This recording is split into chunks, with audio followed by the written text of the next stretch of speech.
Oh, good afternoon. Yes. Yeah. I like it casual.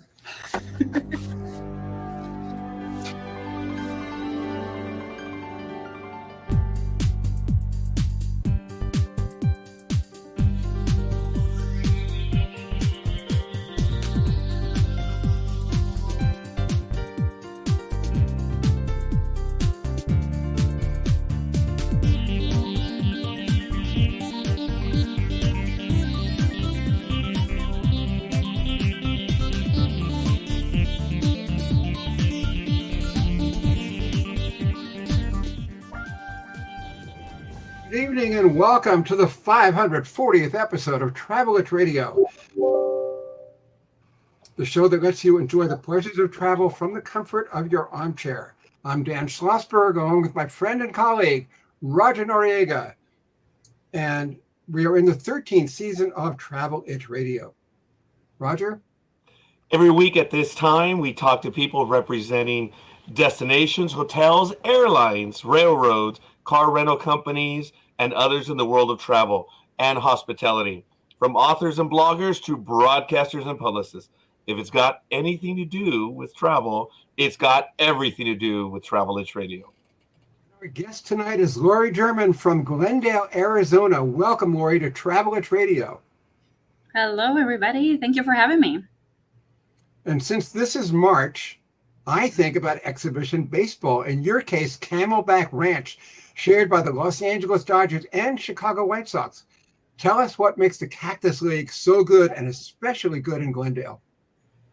Well, yeah, absolutely. We're in the thick of it right now, in right in the middle of spring training, as we're showing. There's a game going on right as we speak, and so that's super exciting. The Cactus League is something that's very special. MLB does all their trainings to either Florida or in Arizona. And so for the Cactus League, it's a total of 10 ballparks, and we host 15 teams total. So like you said, here in Glendale, we have Camelback Ranch, and we're the spring training home for the LA Dodgers and the Chicago White Sox. And so I don't know, some of your listeners may have heard there's a little bit of activity that took place over the break for the Dodgers. And so there's been a lot of excitement and media that has been coming into town, and just a lot of different activities where people are just excited to come and visit our area, and just because of all the things that we have to offer, it's really a great experience. This facility in particular was just recently nominated for USA Today, one of the best spring training facilities. So they voted in it, I think a couple of days ago.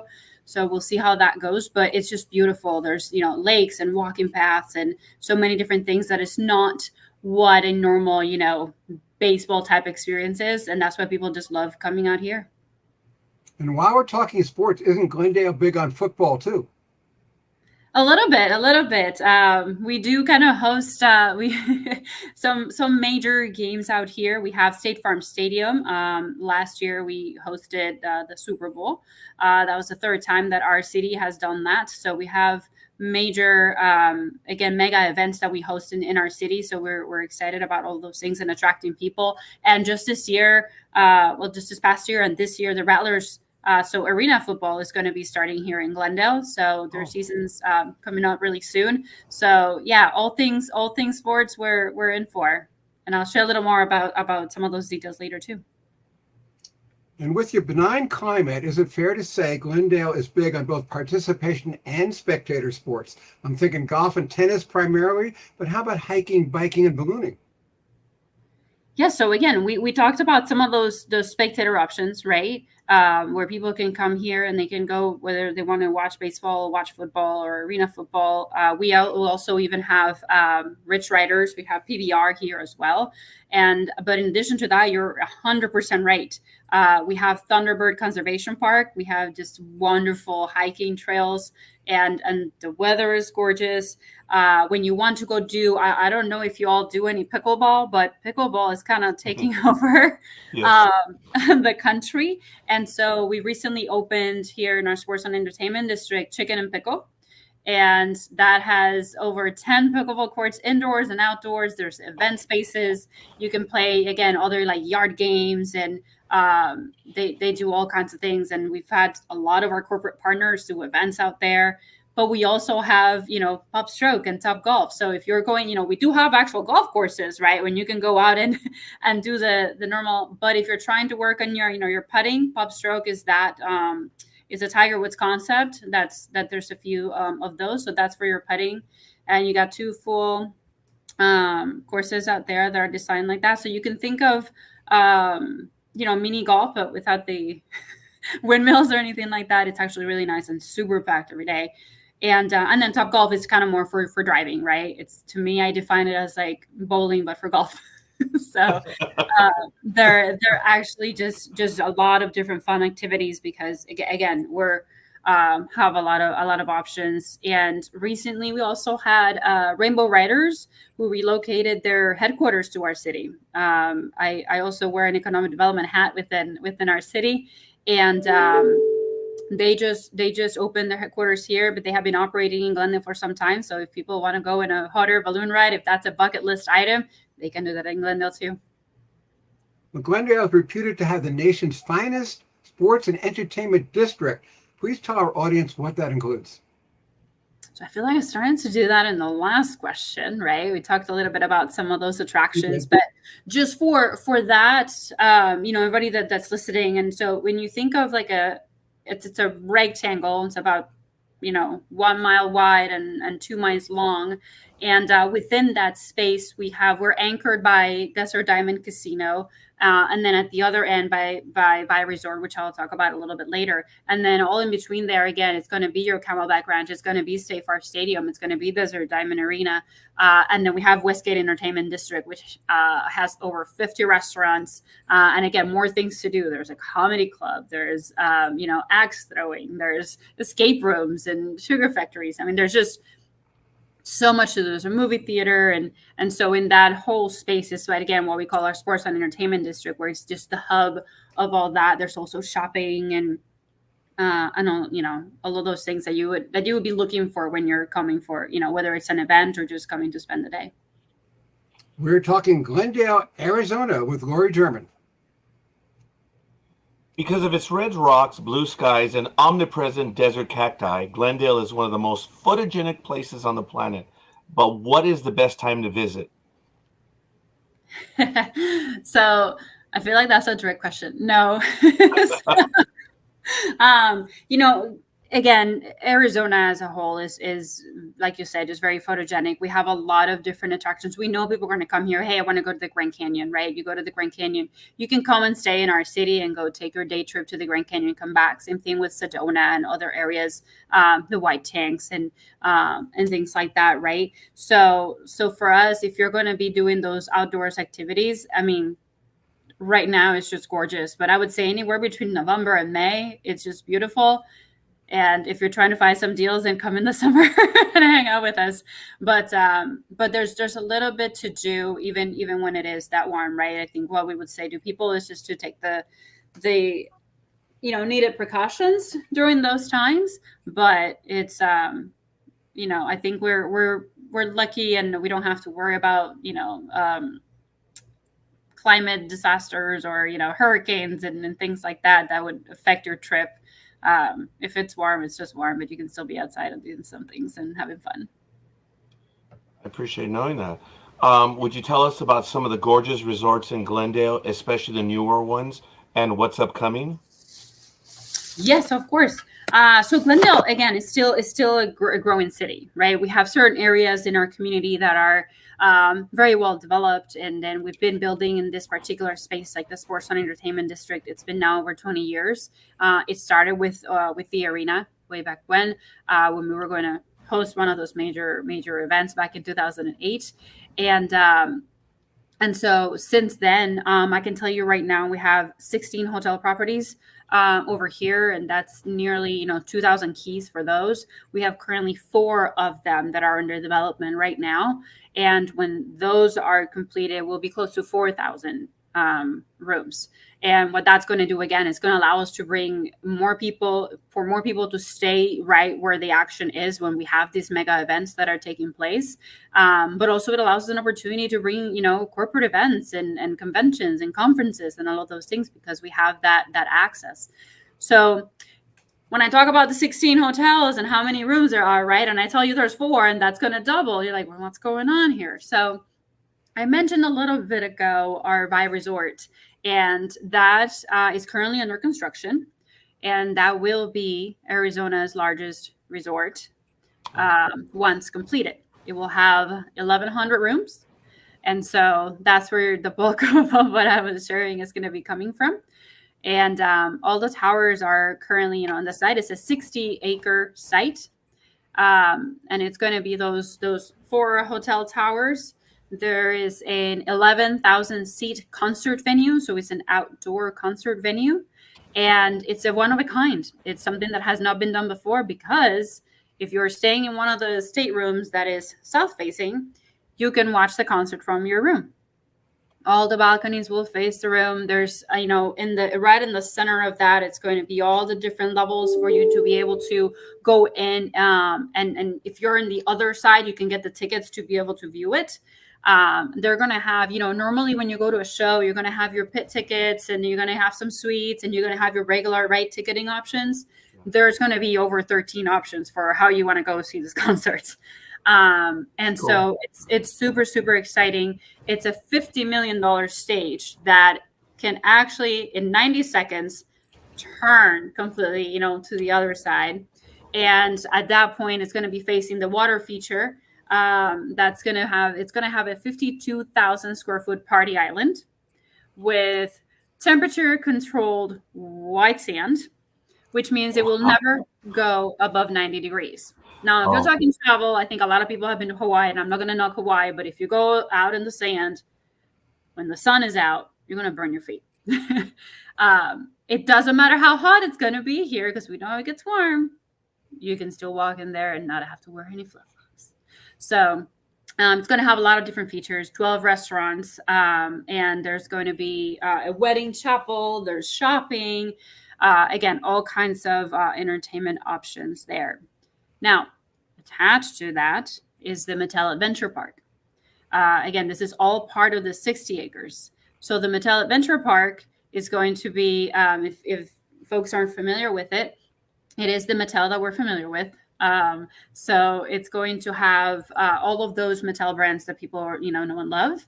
And it's got 2 roller coasters that are Hot Wheels themed. So one is the Bone Shaker.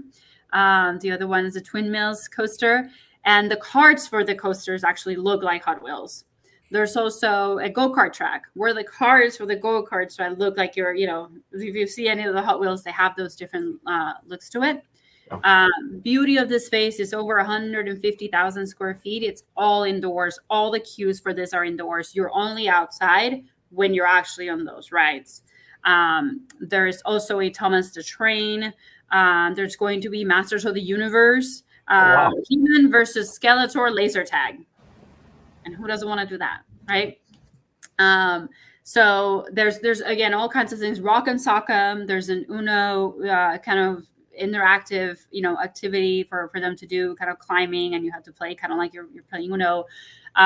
There's obviously Barbie Beach House, because Mattel and Barbie. Yes. And so we're going to have Barbie's Beach House, and it's going to have this interactive, Barbie's Dream Closet, and you can dress up Barbie, and there is a 4D theater, party rooms, and they're going to have a rooftop bar where they're going to, you got mocktails and actual cocktails. So the way I kind of see this, when we first announced this project, everybody's just thinking of the children, right? And the level of nostalgia that comes from all of those little, brands or IPs that I'm talking about. It's just like, oh, okay. Adults want to go there too. So I think I envision some like little girl, birthday parties during the day and maybe bachelorette parties or divorce parties at night. I don't know. So there's all these different activities that are going to take place, but it's super fun, and there's just a lot of excitement that's building around that, because again, there's nothing like it anywhere. It's Mattel has never done this, and we're just lucky in our community that because of how we operate and how we work when it comes to development too, that we're excited to have this being built in our community right now. Lori, that's amazing. It sounds incredibly exciting. The detail on what is to come. Wow, I want to go and I want to check it out myself. Now, if you could give us a little bit of the 411 on the peak and bargain seasons, if there is any. Yeah, so right now, I mean, again, you gotta come hang out in the summer. Yeah, that's right. And peak season is right now. I mean, right now, as we're gearing up for some other, major events, but with spring training being in town and the weather being what it is, this is where people are gonna be visiting our city, and they're gonna be hanging around. And it's very, very apparent just when you're driving around the community that folks are here, and we get visitors from all over. And it's just something that's fun to see people have our visitor center here and sharing options and things to do with them. It's always fun to learn about the folks that are coming into town. Wow, sounds great. We have a question in the chat room that may go with the question that I have now. As you see, where do you consider is the best area to check out local art, both in museums as well as to buy? And my question to you, it may be the same. The last time I came your way, I remember loving the Museum of Musical Instrument and Talesian West. Are they both in and around Glendale? So yes, sorry, Laurie, I made it difficult for you. I threw 3 questions there. All in there. So you know what? I can tell you that the beauty of the Valley of the Sun, right? Because we're in the Phoenix metro area. So the beauty of the Valley of the Sun is that a lot of our communities are within, I would say 30-minute, drive.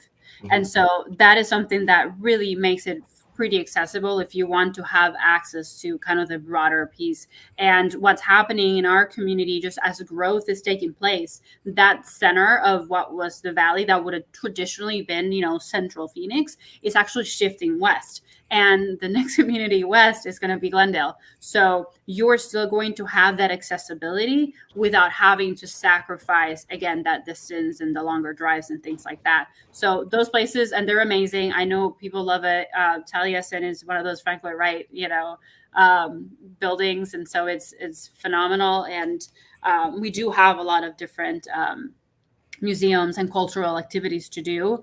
And then when it comes to art too, yeah, we have some of our, not in a bad way, we have the other Dale, which is Scottsdale. I know a lot of people are familiar with them.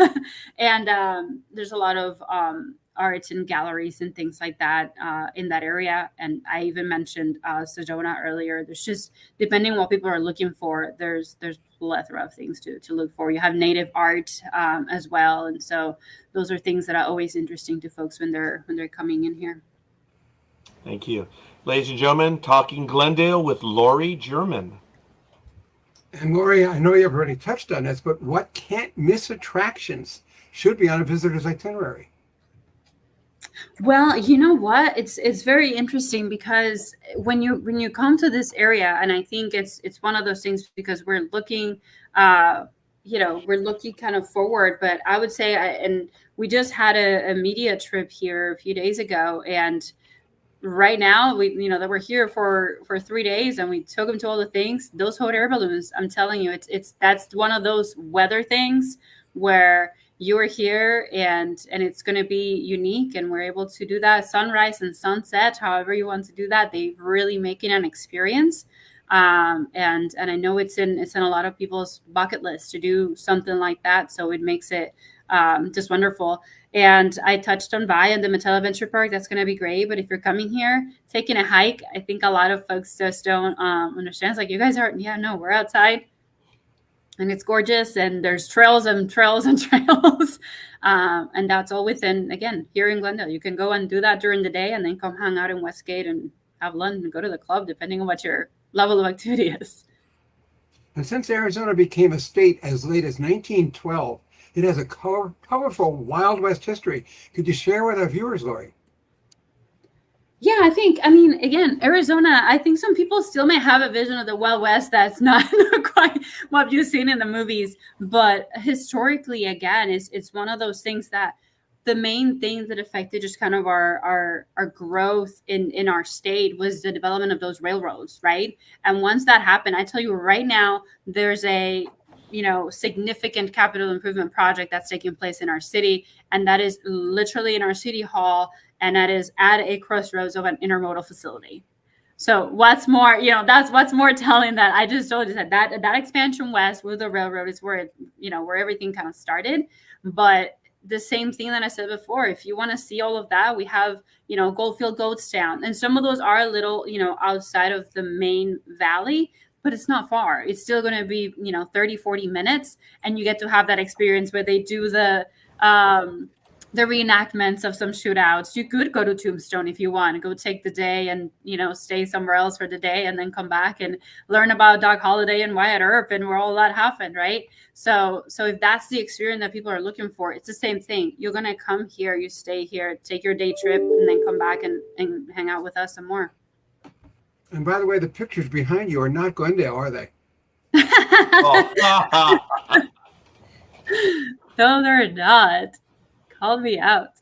I'm 18 minutes from New York City, so I know. Okay, anyway. I bought that when I saw you last. No, I'm kidding. That's right. That is where we saw each other last. It was when I saw you, but did you buy it?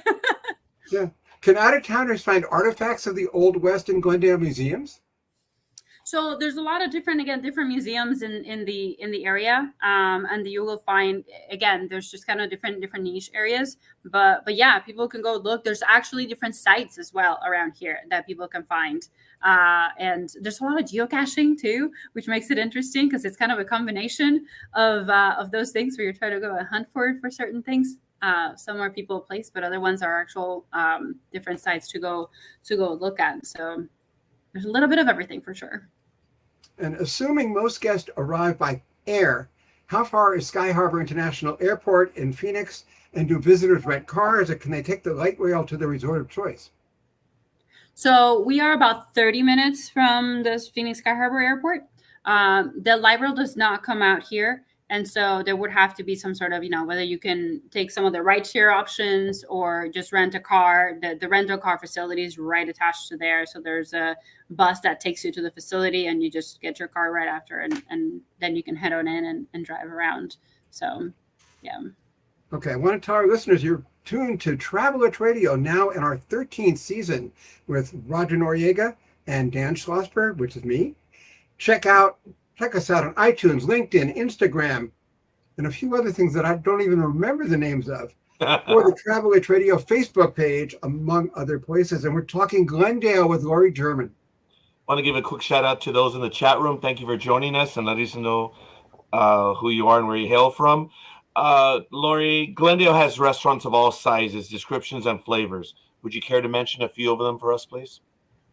Yes, of course. We have a rich history here. We have a very vast, Hispanic and Latin community over here. So, of course, you're going to find all those, Mexican offerings. If you're looking for Taco Tuesdays, you're going to have a plethora of options to look for when it comes to that. If you're looking for something nicer, we have, Tulum Mexican restaurant in here, which has that really, really interesting vibe and feel. And that's right in the Westgate area. We have a very well-known, award-winning Vietnamese restaurant. It's a family-owned. You have the grandparents out there making the broth for the fall, like at 4 a.m. Every day. It's called Little Saigon, and it's in downtown Glendale. And I can tell you that's one of those places that even when we're talking to some major, developers looking to, global corporations to bring big, development to our city, that's where we go.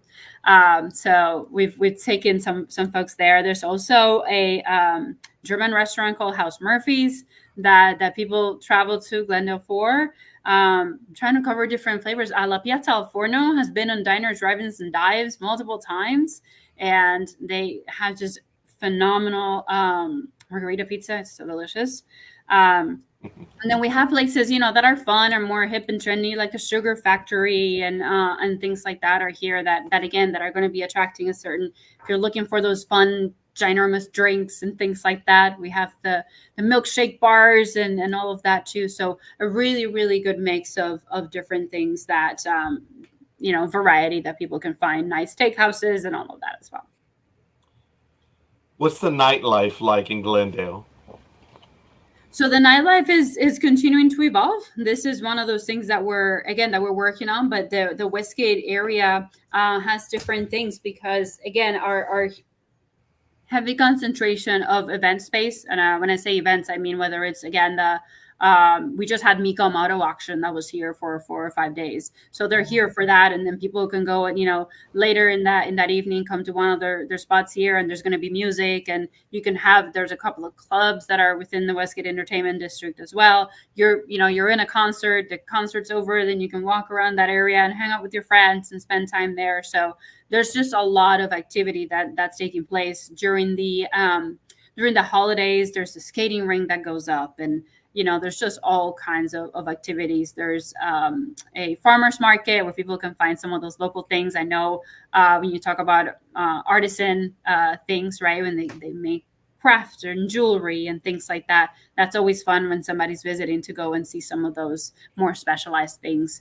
So, which that's not like in the night market, but during the week, there's hot rod nights over here. There's Wednesdays and Thursdays, so you can get the actual hot rods, or you can get motorcycles nights. And so there's just always something going on. That's all I'm going to say. Wow, no kidding. You may have already touched on this. Do you have any concert shows and maybe other special events that you didn't mention that's coming up later this year? Maybe there might be some, I don't know, something related to basketball. Oh, that's right. Yes. I don't know. That may be happening in less than a month. So that's coming to town as well. Like I said, we do mega events here, and we stay busy. And but you know what? Again, there's just a lot more happening. We have Blake Shelton's coming here soon. The Stones are going to come. Taylor Swift kicked off her tour at the stadium. So and I think that's also part of the big attraction, again, with something like Vibe. People are traveling now to go see their acts. That's part of the tourism components, right? They're following the talent these days. And so the fact that we have all those options and people are coming here, it's fantastic. And it's Luis Miguel is going to come here. So it's all kinds of genres, and there's Christian music, there's rock, there's, just a little bit for everybody. Oh, no kidding. If I may, before we get into your background a little bit, Lori, if we can we learn a little bit of Glendale's history? Obviously, you're close to Phoenix. I guess you're northwest of Phoenix and Scottsdale, but is there a relationship between all the communities in the Valley of the Sun? Yeah, there's about 23 of our communities, and Wow. and I will tell you that that form that kind of Valley of the Sun. And something that we have heard, this is again where I put my economic development hat on, and because there's one thing that we've heard over and over again from some of our partners or businesses or those folks that are visiting Glendale and considering our area, is that we all work together. And it's something that they very specifically say, this is very unique, because we do work together. We've been, we're doing trips together with our Arizona Office of Tourism to go and we actually go and do these things. We're doing our own FAMs in other places and things like that. And so I think that is something that's very unique. And because we are close to each other, we ensure too that our assets are shared. So if we know of somebody, there was actually an RFP that came in on the tourism side, and one of our neighboring cities said, hey, can you help us with this? We're trying to find some of the other things. Do you think we can work together? And absolutely. If we have, again, assets that they may not have access to, why wouldn't we do that? And so that's something that I really do. While there's still that, spirited and healthy level of competition, because obviously you want to do the best for your community, we do help each other as best as we can. And we understand, too, the attraction and the appeal that the other communities have. It is wonderful when professionals work together, such as yourself and everyone in that area. Ladies and gentlemen, we're talking Glendale with Lori German.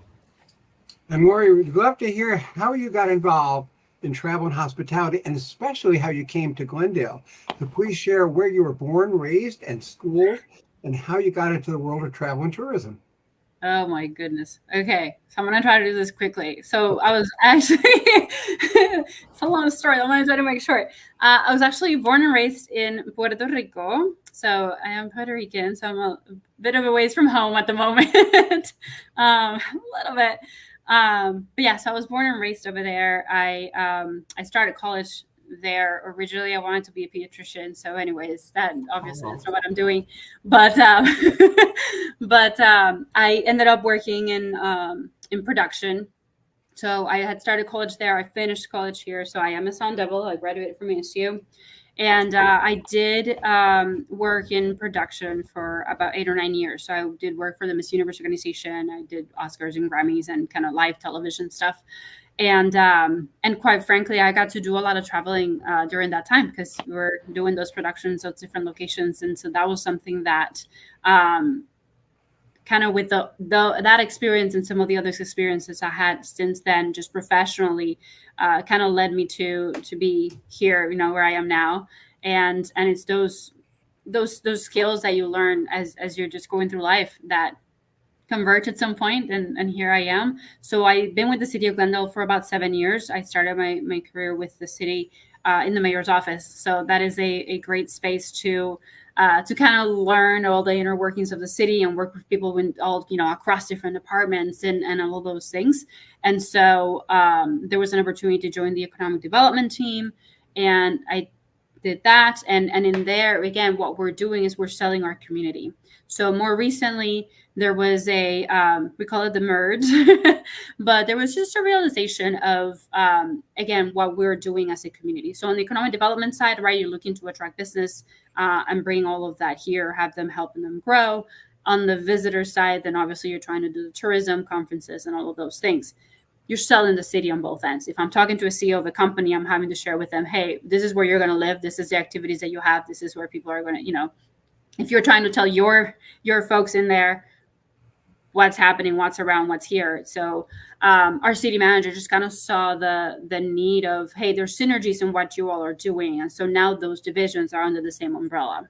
And again, back to your question earlier. So under our umbrella in economic development, I'm deputy director over that economic development piece, which is business attraction, retention, expansion, small business, tourism, and then also the communications piece. There's another director that does special events and arts and culture. So again, when you talk about the experience that anybody's having with our community, those divisions are the ones that do that. And understanding what arts and culture does for placemaking and all of that. So it's connecting all of those dots. And that's kind of like the shorter version. In between that, I did some financial literacy. I did not-for-profit work. And again, that's how you kind of get to learn all the different arms and sides. So I love what I do. It gets a little busy, but it's fun. Well, we can tell that you love what you do. Well, since you live in and publicize such a perfect place, do you ever get to travel elsewhere? And if so, what is your favorite vacation getaway? Other than Glendale. Other than Glendale, it's fine. I mean, obviously, I love to go visit home too whenever I can. But interestingly enough, when I go on vacation, I try to visit different places each time. So that's something that for me is just like, okay, so if I've seen a place, then I try to go somewhere new. So a place that's on my list, I want to go to Colombia. That's like my next one. That's on this side. And then I love just traveling in general. So I just want to go as many places as I can. There's some, European spots that I haven't been to that I would like to.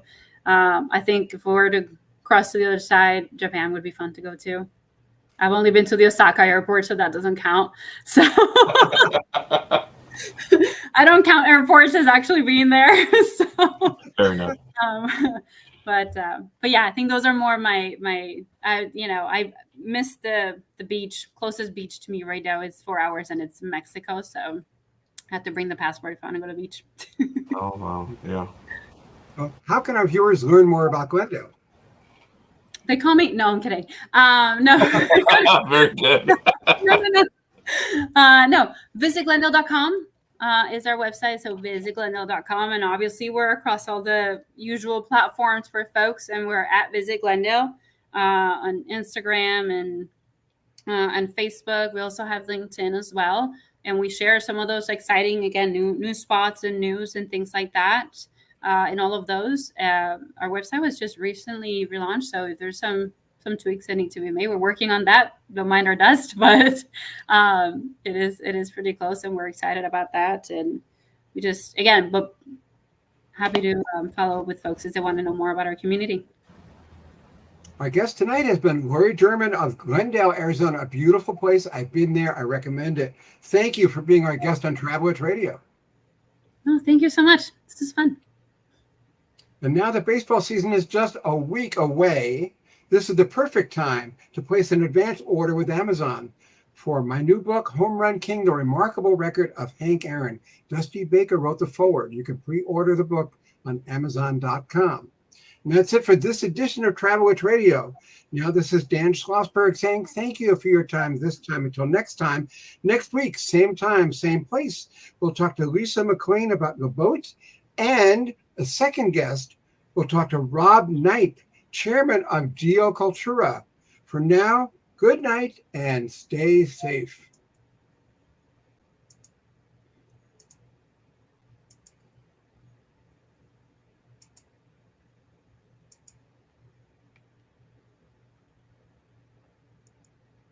Trying to get the music to play, but I always have trouble with it, Roger, so. You put it on mute. How do I get it off mute?